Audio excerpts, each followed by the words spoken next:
Muy buenas noches. Quiero en primer lugar dar el agradecimiento a Ascare por la invitación a esta conversación con ustedes. Quiero saludar a los presentes y a quienes nos siguen por los mecanismos virtuales.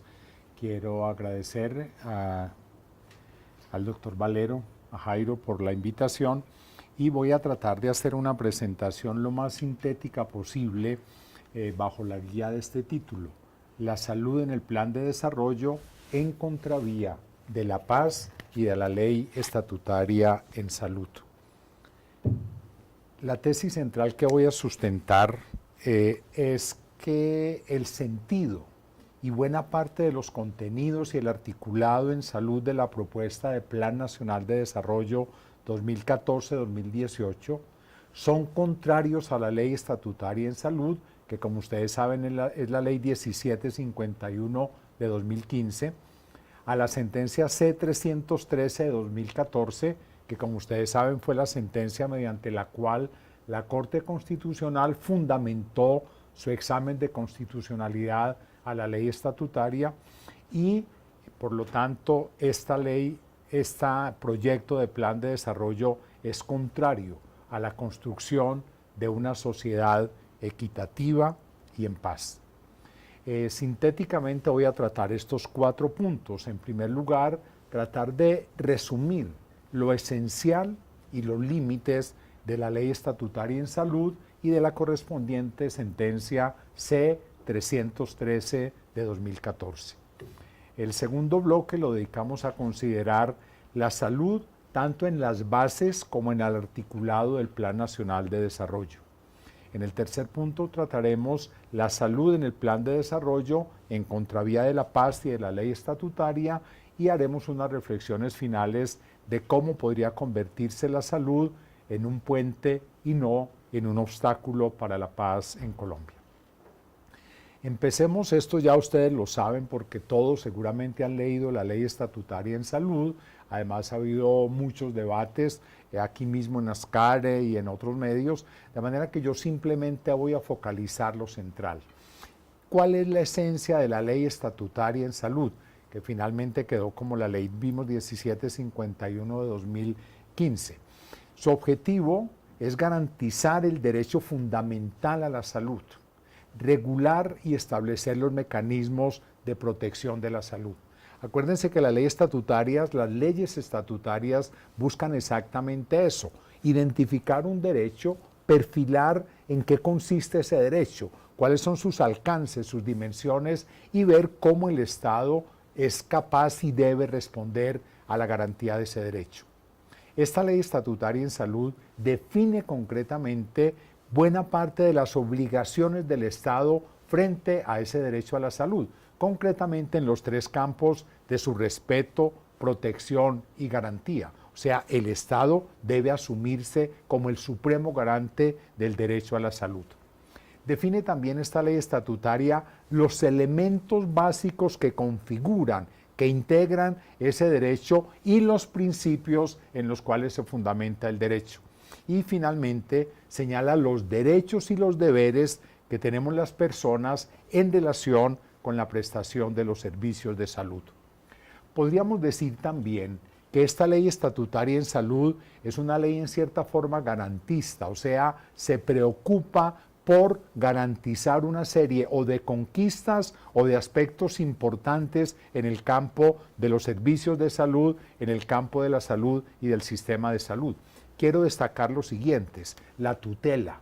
La ley estatutaria hace repetidamente una defensa de la tutela. Ustedes saben que ha habido muchos enemigos de las tutelas en salud, que dicen que el problema del sistema son las tutelitis, que dicen que ya no son los médicos, sino los jueces y los abogados los que deciden en salud, y aunque puede haber algunos excesos en algunos casos o desvíos, el hecho real es que la tutela sigue siendo un instrumento fundamental que tiene la población para defender este derecho. La ley estatutaria y la sentencia C-313 hacen una defensa categórica de la tutela. Defienden también la participación de la sociedad, tanto individual como colectivamente, en el sistema de salud. defiende las redes integrales de servicios de salud, que es un punto muy importante y que trataré luego. Una cosa muy importante, defiende la ley estatutaria y la sentencia la obligatoriedad de la atención de urgencias. Ustedes saben que la atención de urgencias, tal como estaba en la ley 100, era la atención inicial de urgencias. Y lo inicial se prestó para buena parte de los paseos de la muerte, porque una clínica recibía al herido, le ponía un torniquete y lo subía a la ambulancia y ya había hecho la atención inicial y decía, no tengo capacidad de más. Ahora con la ley estatutaria quedó claro que no hay excusa, que las urgencias son de obligatoria e inmediata atención sin más condiciones.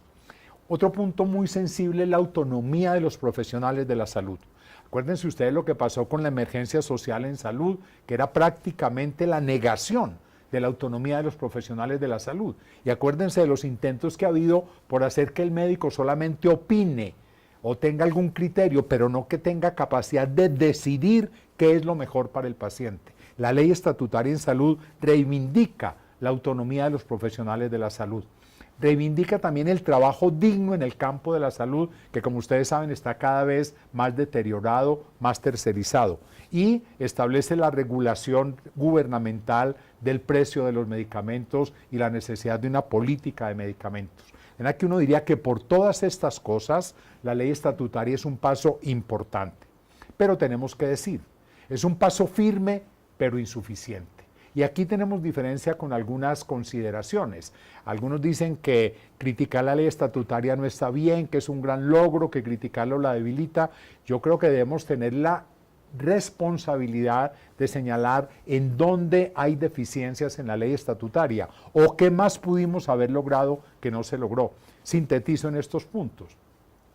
La ley estatutaria no rompe el carácter mercantil del modelo, por lo tanto porque persiste el aseguramiento individual y el esquema de compraventa de servicios. O sea, podríamos decir, la médula conceptual del sistema de salud sigue vivo.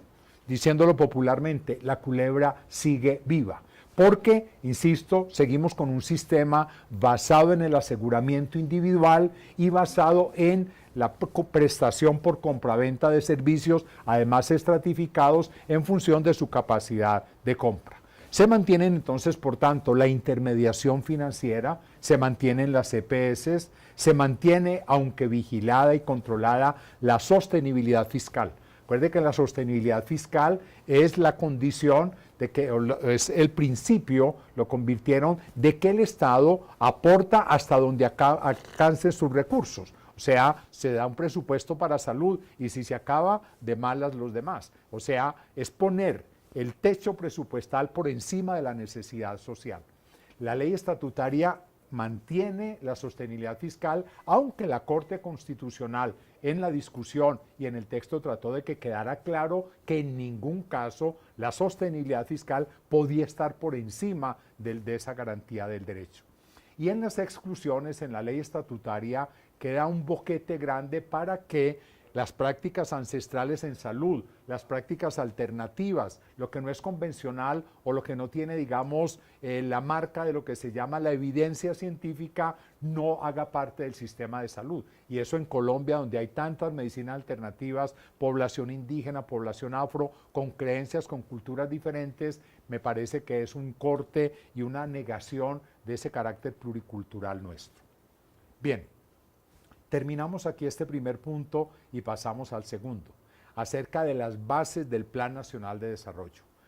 Tengo que decirles, el Plan Nacional de Desarrollo tiene, digamos, dos componentes. Una base, que es un texto extenso, casi de 500 páginas, y hay que tener bastante disciplina para leerlo, y un articulado que ya va por más de 260 artículos, que es el que se somete al Congreso de la República, con un agravante. Si se aprueba el articulado, en la introducción del articulado dice que el documento base hace parte de la ley.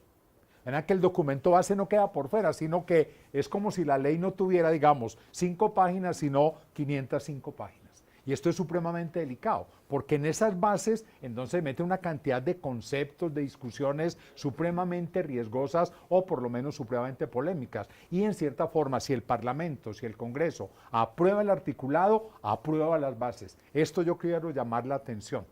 Bien, a pesar del discurso reformista que ha venido dando el gobierno y de la convocatoria, entre comillas, a todos por un nuevo país basado en la equidad, la educación y la paz, a pesar de ese enunciado teórico, si uno lee las bases, queda claro que mantiene y consolida el actual modelo de una economía de mercado, un modelo que se ha calificado como neoliberal y de neoinstitucionalista.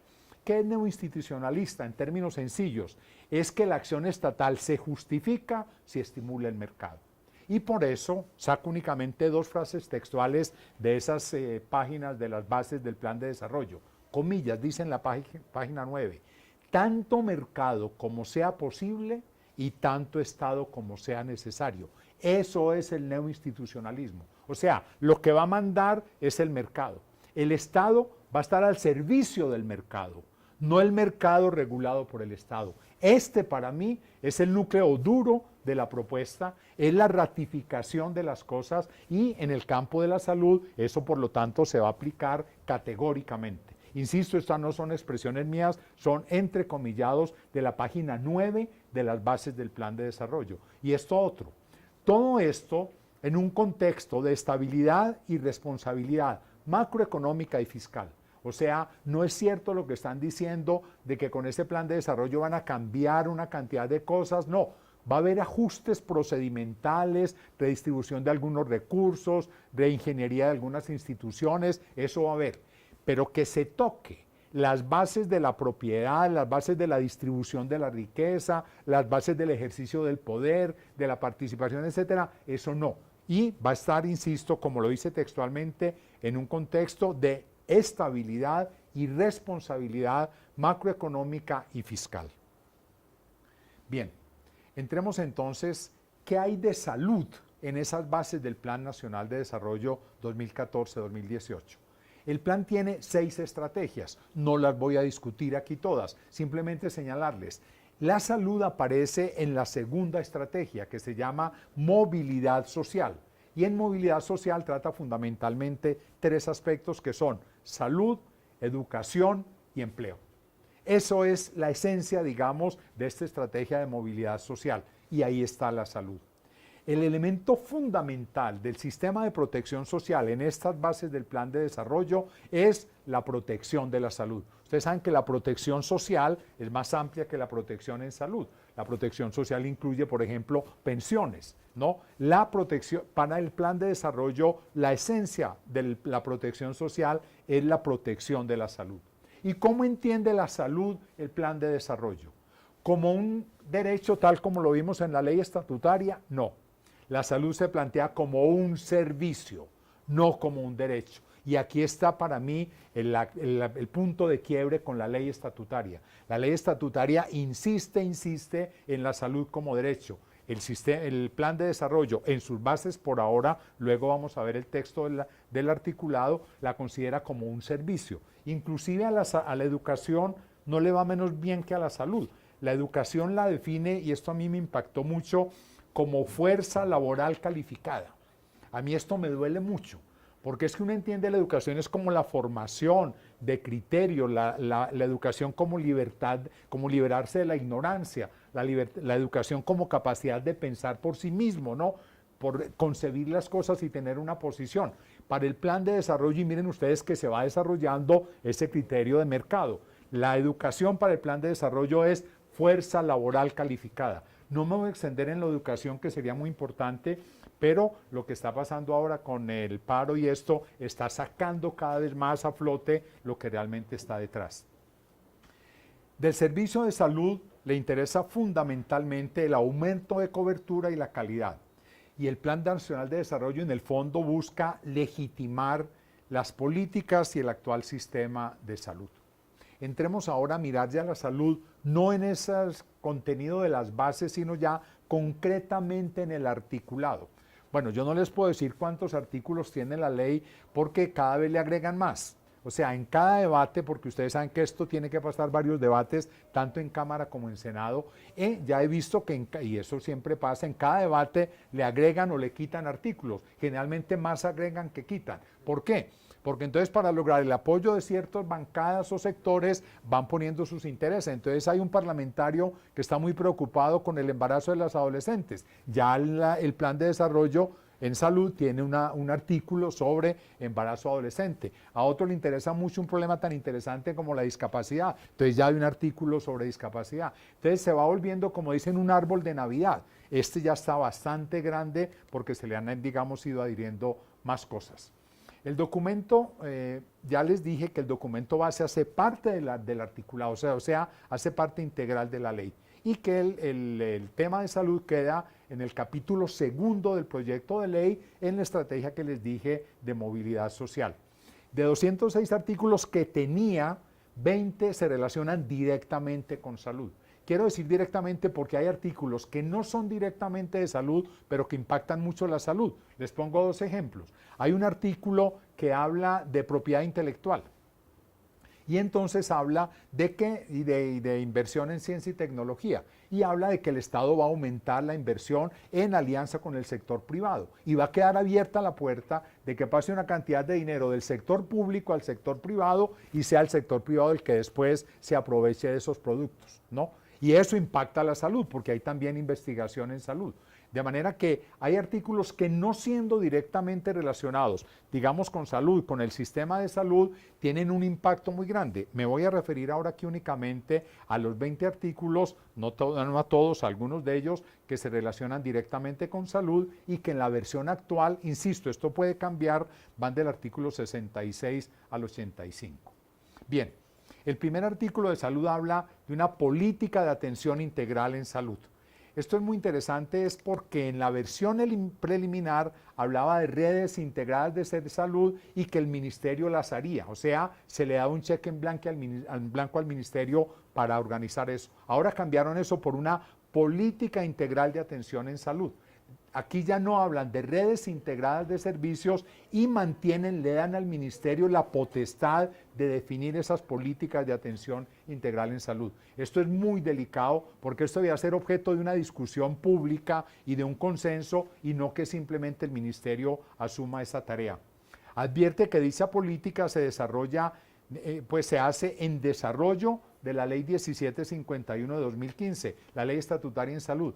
Déjenme contarles, como ya les he seguido a esto la pista de cerca, en la primera versión no estaba esto. Seguro después alguien les dijo, bueno, pero si están diciendo la ley estatutaria y ya el presidente la firmó, hay que ponerla. Entonces incluyeron ahí, se hará en desarrollo de la ley estatutaria de la ley 1751. Pero vamos a ver que no solo no se hace en desarrollo de ella, sino que me arriesgo a decir con conocimiento de causa que en buena parte se hace contra ella. Le dedica una parte importante del articulado en salud a la creación de la entidad administradora de los recursos del Sistema General de Seguridad Social en Salud. No, en la versión inicial se llamaba unidad de gestión, ahora se llama entidad administradora. Esto va a ser el reemplazo del FOSIGA. Y esto es el intento del gobierno, como Salud Mía, acuérdense cuando estuvimos en toda esa discusión hace un año y medio, no pudo el gobierno que le aprobaran Salud Mía porque se hundió la ley ordinaria por la movilización que hubo y por el desacuerdo entre los distintos actores. Entonces ahora el gobierno mete en el plan de desarrollo a Salud Mía, con otro nombre, Entidad Administradora de los Recursos. Esta entidad está orientada al manejo unificado y centralizado del dinero del sector. Y realmente uno ve que es el tema que realmente le interesa al gobierno mantener. Podrá administrar directa o indirectamente los fondos del sector. Esta entidad, el gobierno le asigna, el proyecto de ley, 8 funciones, pero como les digo, esencialmente es una entidad para manejar la plata de la salud, que como ustedes saben son bastantes billones de pesos, ¿no? Y queda claro que el principal destino, el principal destinatario de esos fondos van a ser las EPS, porque va a ser para el pago de la unidad de pago por capitación. Es muy importante también señalar que con este proyecto los copagos van a seguir existiendo y eso no se lo dicen, pero hay que decírselo a la gente. Cuando hablan cuáles van a ser los ingresos de esta entidad administradora de los recursos, habla de que uno de los ingresos va a ser los copagos. O sea, los copagos no solamente no van a desaparecer, sino que se van a mantener y a incrementar por los servicios no PONS. Mantiene obviamente la prioridad del aseguramiento en salud. El destino prioritario de los fondos, ya lo dijimos, son los anticipos a las EPS. Y como muchos de ustedes trabajan en hospitales y a muchos nos duelen los hospitales públicos, les quiero decir lo siguiente. En esta ley se quitó inclusive en la destinación de fondos, de los dineros de ese gran fondo, en la versión 1 decía que habría algunos dineros para la red pública hospitalaria. Ahora, en el artículo 68, literal E, quitaron red pública hospitalaria y se asignarán al fortalecimiento de la red nacional de urgencias. O sea, los hospitales públicos, insisto, que se tengan, porque ahora vamos a ver para qué sí va a haber plata en los hospitales, pero no va a haber dinero ya para la red pública hospitalaria. Y de todas maneras, esa plata que va a haber va a ser siempre y cuando sobre después de pagar todo lo relacionado con el aseguramiento, que nunca la plata alcanza para eso. O sea, si yo le digo a usted, yo le voy a dar de lo que me sobre del salario mínimo, pues que el salario mínimo no me alcanza, entonces nunca le voy a dar nada. Yo le estoy diciendo no en un juego de palabras. Aquí pasa eso. E insisto, ya eso que quede, una parte de eso no va a ser, si es que queda, para la red hospitalaria, sino para el fortalecimiento de la red de urgencias. Yo sigo pensando que con esta ley realmente se está poniendo la lápida de la red pública hospitalaria. En el artículo 70, este proyecto de ley habilita al Ministerio de Salud para declarar emergencias sanitarias y eventos catastróficos. Yo creo que en los eventos catastróficos no hay discusión, pero dejarlo de emergencia sanitaria me parece que es muy delicado y además es una señal clara de que el mismo gobierno sabe que el sistema va a seguir fracasando y va a seguir fallando cada cierto tiempo. No solo en su forma clásica de las EPS y eso, sino en la nueva fórmula que se han inventado de la cooperación pública-privada. Ustedes saben que el gran experimento de la Asociación Pública-Privada en Salud fue la fundación de Sabia Salud en Medellín, en Antioquia. El señor ministro la presentó al país hace año y medio como que ese era prácticamente el futuro, como ahora casi todo buscan esa asociación público-privada y ustedes han visto esta semana la quiebra de Sabia Salud. Debe más de 233.000 millones de pesos en 2 años y nada indica que en los próximos 2 vaya a ser boyante. Otro punto que me parece importante es que aumenta para las EPS el periodo para instalar recobros, reclamos, reconocimientos y giros. Aumenta eso a 3 años. De manera que yo diría que es una ley bastante favorable a los intereses del sector privado y de las EPS y bastante contraria a los intereses de la red pública y del servicio público de salud. Se mantiene, y esto es muy delicado, el respaldo a los procesos de tercerización. Esto es muy delicado. Y muchos médicos ya son víctimas de esto. Esto ya no es un problema de las auxiliares de enfermería o del personal administrativo, no. El personal profesional de salud, incluyendo a los médicos, ha sido, digamos, víctima de esta tercerización. Con este proyecto de ley eso se va a mantener.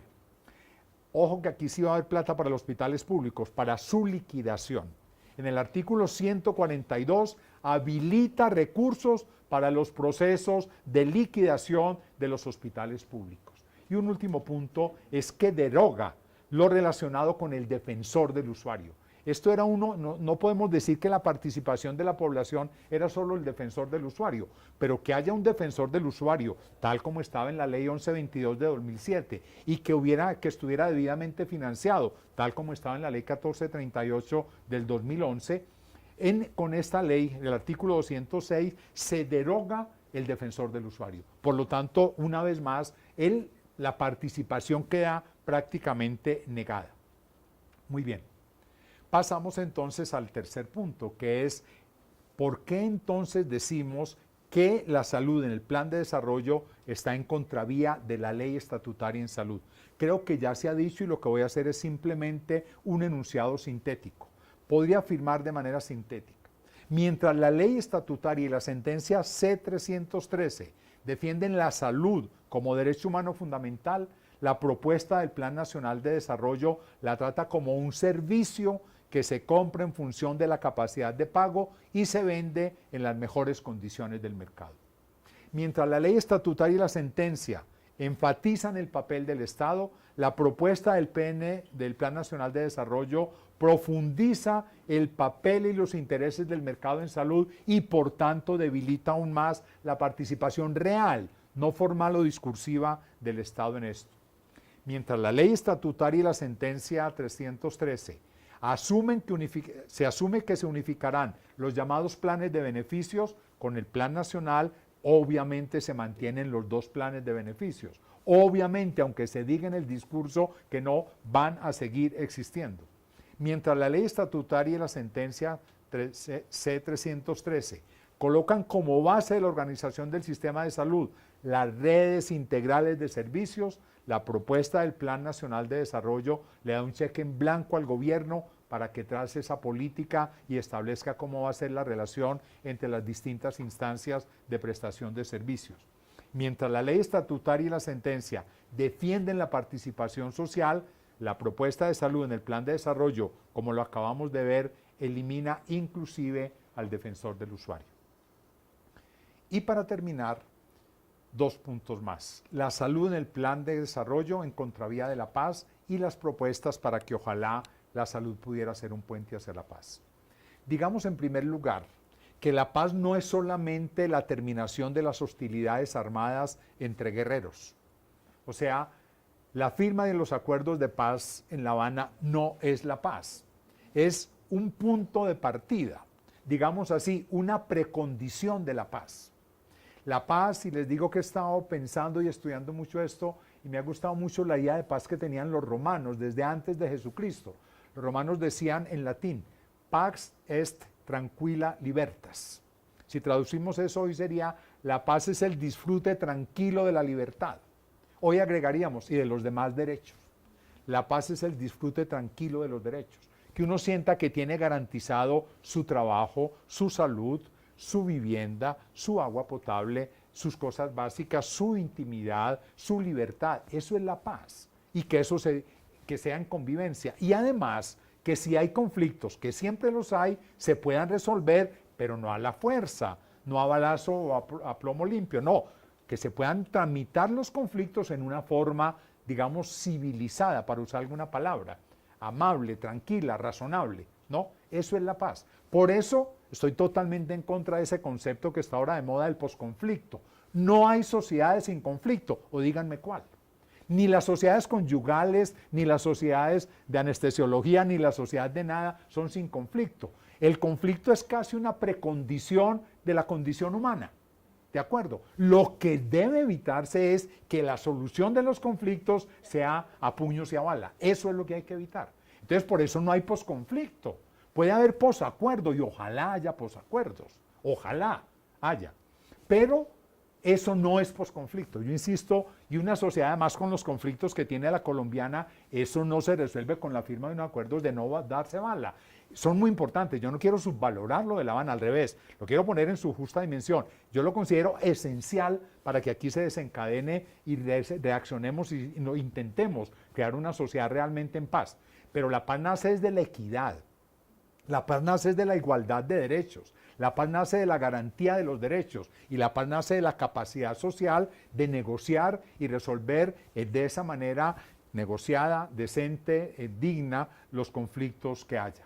Pero mientras se sigan poniendo bases, no para crear equidad, sino para mantener la misma inequidad, mientras se sigan haciendo sistemas de salud, de educación, de vivienda, etcétera, que en lugar de nivelar y de aproximar y de crear equidad, aumenten la inequidad y sigan profundizando las cosas, entonces por eso decimos que el Plan Nacional de Desarrollo está en contravía de la paz en general. Pero en el caso de la salud lo podemos decir ya con un conocimiento mayor de causa por lo que acabamos de exponer anteriormente. De manera que si ustedes me preguntan, bueno, díganos sintéticamente usted por qué cree que esta propuesta de salud del Plan de Desarrollo va en contra de la paz. Le digo, porque no solo no resuelve los problemas que han dado base al conflicto, sino porque los alimenta, inclusive los puede aumentar. ¿no? Eso me parece que es supremamente delicado. Ustedes saben que si en la guerra, que es lo contrario de la paz, hablemos en esos términos, si en la guerra hay más muertos, eso lo sabemos. En la guerra hay muchas más enfermedades, hay muchas más lesiones, etc. Acabar la guerra implicaría una reducción significativa de esos niveles o de ese tipo de causas de morbilidad y de mortalidad. ¿Verdad que la guerra es totalmente contraria a la paz? Y con estas cuestiones que se están haciendo, se está tratando, digamos, se están poniendo bases para mantener las causas que han alimentado este conflicto armado durante tanto tiempo y por lo tanto no se está cultivando, no se está acariciando, no se está creando una condición de paz. Terminemos entonces el último punto. ¿Cómo hacer o qué habría que hacer para que la salud, en lugar de ser un obstáculo, se convierta en un puente para la paz en Colombia? Tendríamos que decir, por una parte, hay que tratar de que la salud deje de ser esta cosa de compraventa de servicios de atención a las enfermedades y que la paz se convierta, como lo hemos dicho tantas veces, en un derecho. Que el motor de ese sistema deje de ser el lucro, el enriquecimiento de algunos y empiece a ser realmente el bienestar y la tranquilidad de los colombianos. Que lo que nos obsesione no sea cómo es el flujo de los dineros en este sector. Hay que cuidarlo, no hay duda. Nadie habla de irresponsabilidad en los fondos, eso hay que hacerlo. Pero la esencia de un sistema no puede hacerse para garantizar esa estabilidad financiera, sino que el sistema de salud tiene que ser para crear mejores condiciones de vida, de salubridad, de atención en caso de enfermedad, de tranquilidad para evitar enfermedades. Y mientras no hagamos ese cambio en la salud, no va a poder ser un puente para la paz. Si trabajamos en esa dirección, la estaremos convirtiendo realmente en un puente hacia la paz. Que nos empeñemos como sociedad también en entender los porqués de esta guerra. O sea, no basta firmar la paz. Si no entendemos por qué pasó lo que está pasando, por qué hemos llegado a subvalorar la vida de esta manera, por qué hemos llegado a estos niveles de crueldad, como vemos con las casas de pique en Buenaventura, para decir algo reciente, pero hay muchas otras formas de atrocidad, la violencia sexual, etcétera, en la guerra, etcétera, etcétera. ¿Por qué hemos llegado hasta allá? Yo creo que nosotros desde el sector salud estamos muy en mora de participar en ese debate, de entender los por qué de lo que está pasando y desde, una vez entendido eso, que desde el sector salud ayudemos a cicatrizar esas heridas.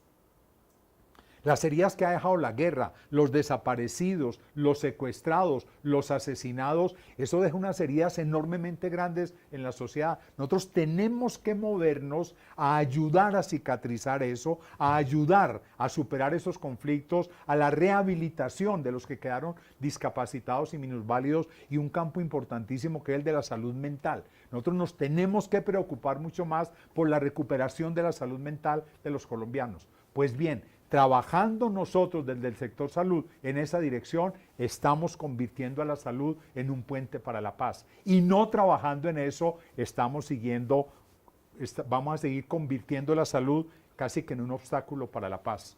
Otro punto importante es que le demos la importancia que merece la equidad en la sociedad. La base fundamental para una sociedad hoy, para que haya tranquilidad, para que haya disfrute, es que haya equidad en la educación, en la vivienda, en el empleo y por supuesto en la salud. Mientras no creemos condiciones de equidad, vamos a seguir por el camino equivocado y no solamente vamos a seguir por el camino equivocado, va a seguir creciendo la inequidad. Y termino ya con una cuestión que hoy en día en Colombia es supremamente grave, este problema de la honestidad.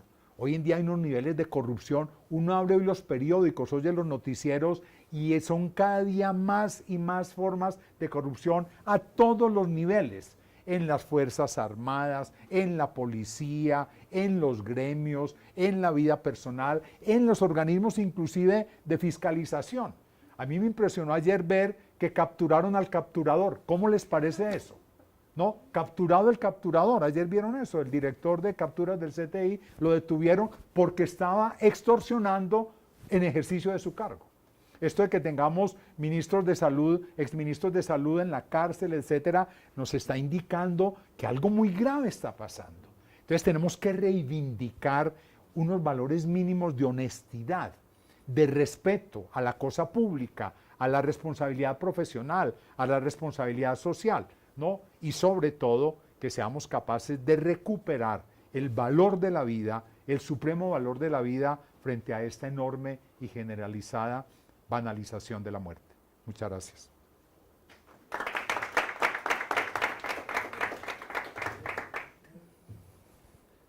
Muchas gracias, doctor Franco, por su aleccionadora conferencia de esta noche. Quiero saber qué preguntas hay entre los asistentes o si por vía web nos han enviado alguna pregunta. Mientras van pensando las preguntas, yo quisiera hacerle una pregunta al doctor Franco, y es si la ley estatutaria de salud, después de que pasó por el Congreso, fue firmada por el presidente, fue aprobada por la Corte Constitucional, se encuentra vigente en este momento, o si se necesita algún otro trámite o la expedición de un decreto para que la ley estatutaria en salud empiece su vigencia. Gracias, doctor Valero.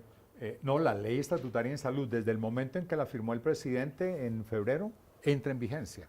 Las leyes estatutarias, como ustedes saben, parte del sentido de la ley estatutaria es que tiene que pasar por el criterio de constitucionalidad de la Corte Constitucional.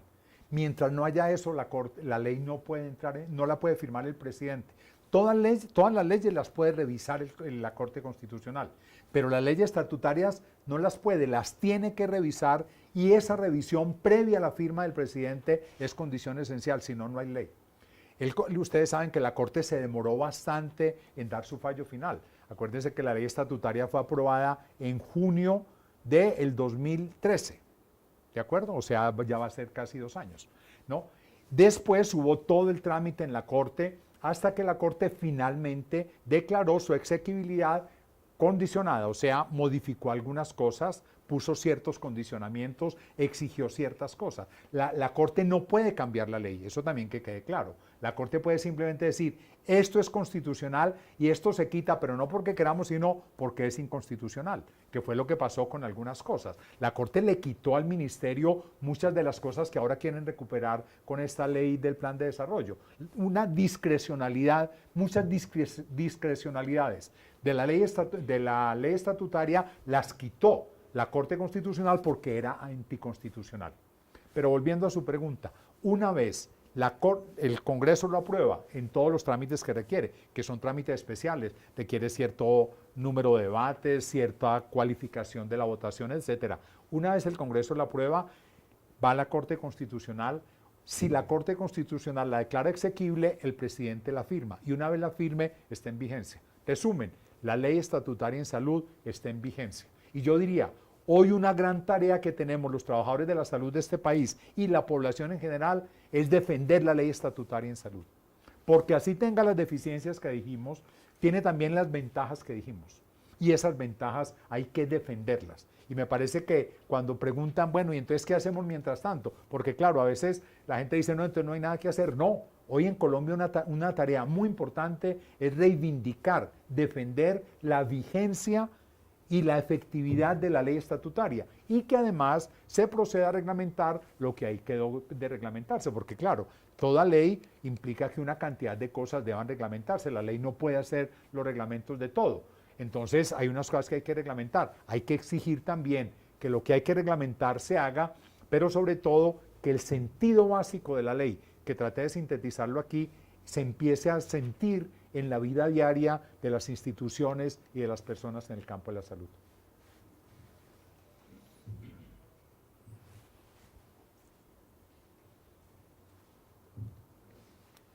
Doctor Franco, una pregunta.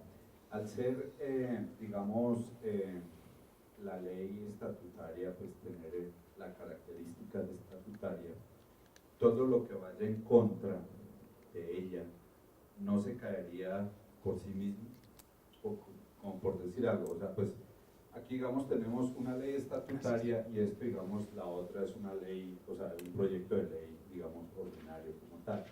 No pesa más la estatutaria respecto a este proyecto de ley como tal, de tal forma que una vez puede ser que pase a pupitrazo como sucede con la mayoría de las leyes nuestras acá, que al ir en contra, pues automáticamente se cayera, o es posible que va por un lado la ley estatutaria y por otro lado una ley, digamos, un proyecto de ley ordinario como está en este caso, en contra? ¿Eso es posible o definitivamente tiene que caer una ley? No soy abogado y no puedo entrar en algunas cuestiones ya de mucha precisión jurídica. Hasta donde entiendo, las leyes estatutarias son una ley de mayor nivel, pero las leyes del Plan Nacional de Desarrollo son leyes también muy preeminentes, de gran importancia. Las leyes de Plan de Desarrollo no son una ley ordinaria. Me llamó la atención en el periódico de hoy que se decía que la ley estatutaria, la ley del Plan de Desarrollo es una ley de leyes, ¿no? O sea, es una ley, digamos, que en cierta forma está por encima de las leyes ordinarias. Ahora, ya frente, tete a tete, la estatutaria y la ley del Plan de Desarrollo, entiendo que tiene un nivel mayor la ley estatutaria, pero me gustaría que un abogado nos desarrollara ese punto con más precisión. Resumen, la ley del Plan de Desarrollo es una ley de un nivel mayor que una ley ordinaria. No es una ley ordinaria la ley del Plan Nacional de Desarrollo. Inclusive en la Constitución hay un artículo, creo que es el 239, no estoy seguro, pero creo, que plantea la cuestión de las leyes del Plan de Desarrollo. Eso está en la Constitución de la República. Y en otra parte habla de los distintos tipos de leyes, pero esta sí es una ley de especial relevancia. Y lo que está pasando, como vemos aquí, es que el gobierno está tratando de poner debajo de esa ley una cantidad de cosas que no ha podido poner en otros campos. No solo en salud, en educación, en la cuestión ambiental. Escuché ayer una exposición de un parlamentario sobre el Plan Nacional de Desarrollo y lo que va a pasar con los páramos es gravísimo. Los páramos, ¿no?, tienen una delimitación grande y ahora van a plantear que parte de esos territorios que se han considerado páramos sean liberados para la cuestión de la locomotora esta minero energética, ¿no? Entonces es muy posible que con la ley se vayan a reducir ese nivel. Supe también de que, por ejemplo, en la asignación de baldíos hay una ley que dice que los baldíos de la República solo se le pueden dar a poblaciones, a campesinos, a unidades familiares, ¿no? Ahora, con el plan de desarrollo, crean una modulación de eso, de manera que muy posiblemente se le van a poder asignar baldíos, no a campesinos sin tierra, que es lo que dice la ley, sino a grandes corporaciones o a otro tipo de cosas, que es lo que se está viendo y ya se está peleando con toda la cuestión de las palmicultores, etcétera, etcétera. O sea, yo aquí hablé de lo de salud porque era el tema que me pidieron, pero las implicaciones del plan, que va a ir en contra de muchas cosas, van a ser supremamente graves.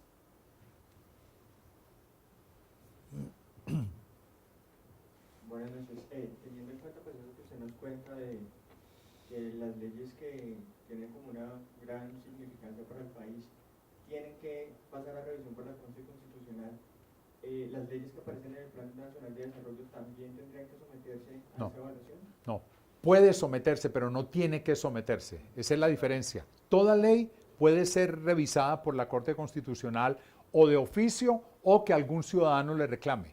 Pero la Corte Constitucional tiene que revisar, y es condición del concepto de constitucionalidad previo a la aprobación de las leyes estatutarias, no de la ley del Plan de Desarrollo.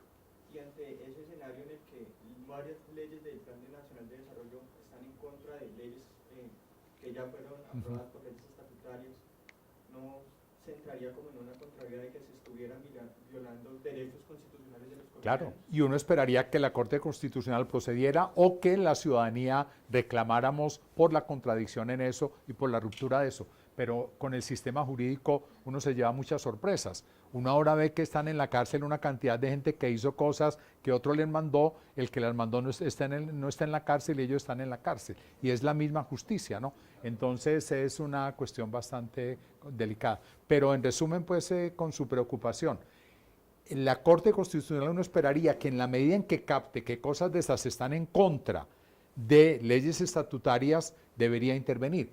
Esperamos que lo haga y además, si ella no lo hace, que la ciudadanía por distintos mecanismos seamos capaces de reclamar ese tipo de coherencia legislativa y de prioridad, o sea, que primero sea lo primero, segundo lo segundo y tercero lo tercero.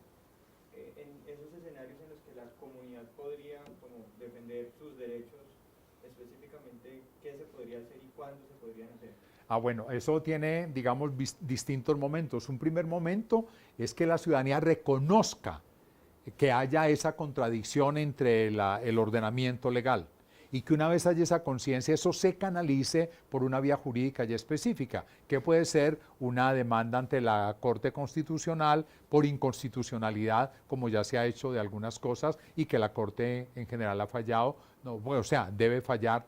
O sea, hay que hacer, yo diría, una primera fase que es como una fase de conciencia, de consenso, ¿no? De acuerdo social de que esto va contra aquello, y una vez haya ese consenso, buscar ya una vía jurídica la más adecuada para formular la solicitud de revisión constitucional a la instancia respectiva, que para estos casos es la Corte Constitucional.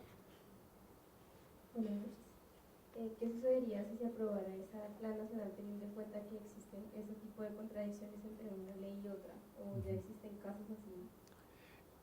Primero le quiero decir, es preocupante, y lo tengo que decir, sé lo grave de lo que digo, la ligereza con la que esta ley está andando en el Congreso.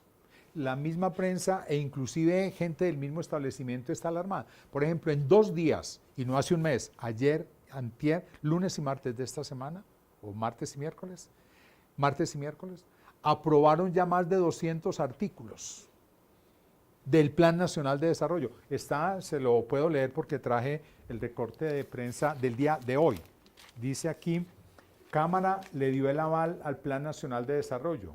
Y dice, en tan solo 2 días aprobaron 262 artículos. Y entre ellos, aquí lo dice después, está lo de la entidad administradora de los recursos del sector, que reemplaza al FOSIGA, etcétera, etcétera.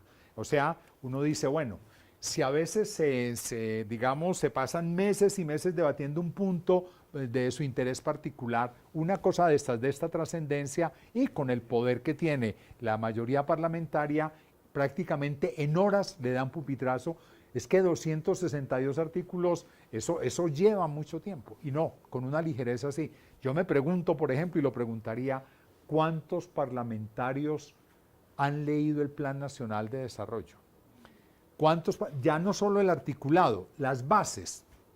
Yo diría que las bases serían poquísimos, pero yo estoy seguro, y ya sabemos también, porque desafortunadamente ya nos ha pasado de parlamentarios que ahora están en cargos muy importantes, que no han leído los proyectos de ley, ¿no? No me atrevo a decir nada, pero tiene mucho que ver con este Plan Nacional de Desarrollo, ¿no? Bien, entonces, pero volviendo a tu pregunta, hay una ligereza excesiva en esto, y si lo aprueban, yo estoy seguro que va a surgir una gran cantidad de demandas. Ahora hay que aclarar que algunos sectores, viendo la gravedad, no han aprobado. Leí ahí que los parlamentarios del Polo Democrático Alternativo no aprobaron este proyecto, porque captan la gravedad de la cosa, pero los otros parlamentarios, la mayoría, no unánimemente, pero por mayoría en la Cámara, que quede claro, en la Cámara ya fue aprobada en un nuevo debate este proyecto de ley. Doctor, pero si digamos hay una desprotección con el nuevo plan de desarrollo para los hospitales públicos, pero ya existe una ley previa que sí dice que hay un aporte del dinero destinado a la salud para esos hospitales públicos, ¿ahí qué harían? O sea, si ya existe una ley que los apoya y la otra dice que no, pero las dos están aprobadas, entonces... Sí.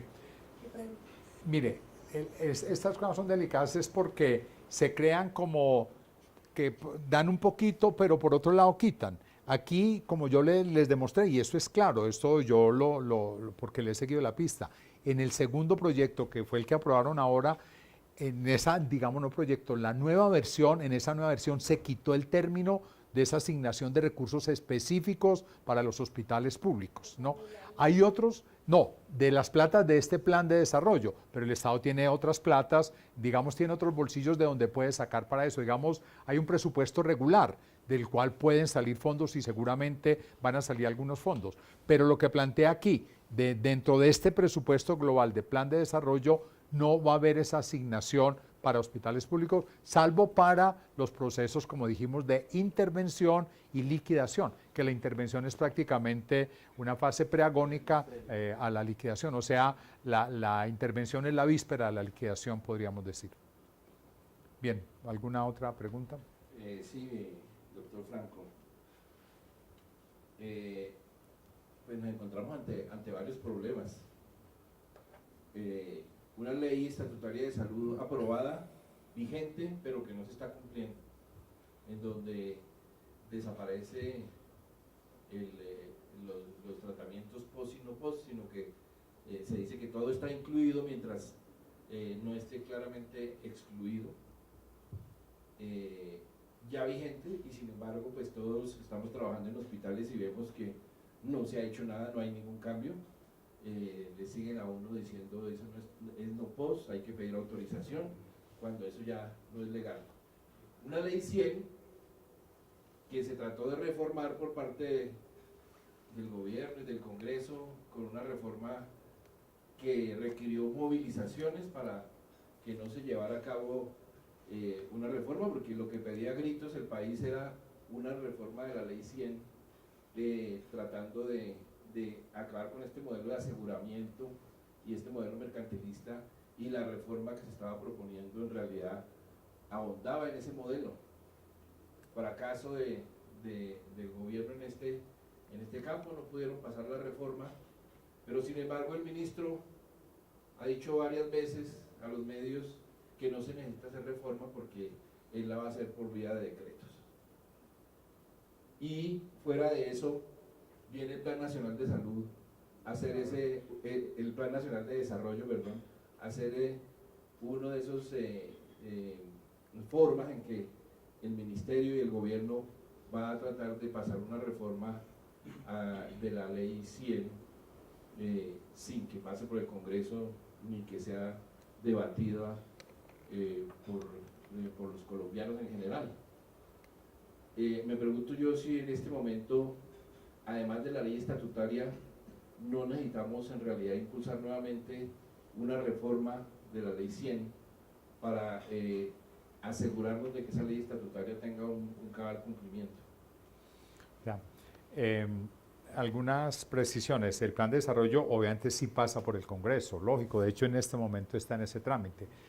Lo que a uno le preocupa es que no pase, digamos, conscientemente y con la profundidad que merece un conjunto de cosas tan grandes, porque insisto, no es solo salud, es ambiente, es educación, es minería, es tierras, es vivienda, o sea, son los núcleos duros. Acuérdense que la ley el Plan Nacional de Desarrollo, según la Constitución, es como lo escribí en un par de artículos, uno para el periódico de la Universidad Nacional y otro para El Espectador.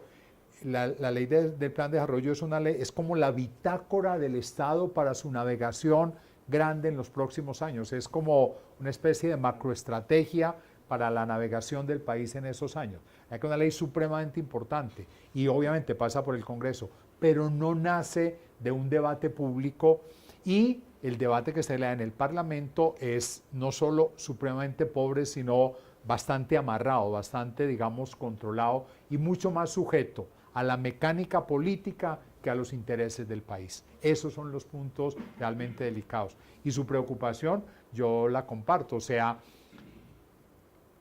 sería importantísimo que lográramos siquiera la vigencia de la ley estatutaria en salud. Yo creo que lograrla sería un paso, uno diría casi que revolucionario, pero aún así, y ya lo hemos dicho muchas veces, la ley estatutaria es insuficiente y habría que lograr de todas maneras volver a reivindicar una reforma constitucional en donde sí se garantice la salud como derecho humano fundamental. Nunca se ha descartado la posibilidad de que después de los acuerdos de paz haya una constituyente. Yo creo que ese sería un escenario muy importante para pelear.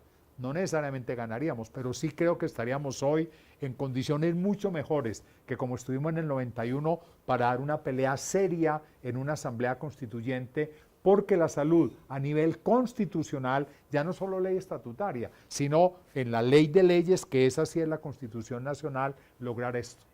Pero para preocupación mayor, acabo de escribir un capítulo de un libro que vamos a publicar en América Latina sobre reforma en salud, y yo me hago la siguiente pregunta: ¿qué tanto se justifica la lucha legal, pues la lucha en el terreno de la Constitución y de las leyes, cuando aún logrando constituciones muy buenas y leyes muy buenas, las realidades siguen actuando en contravía de las constituciones y las leyes?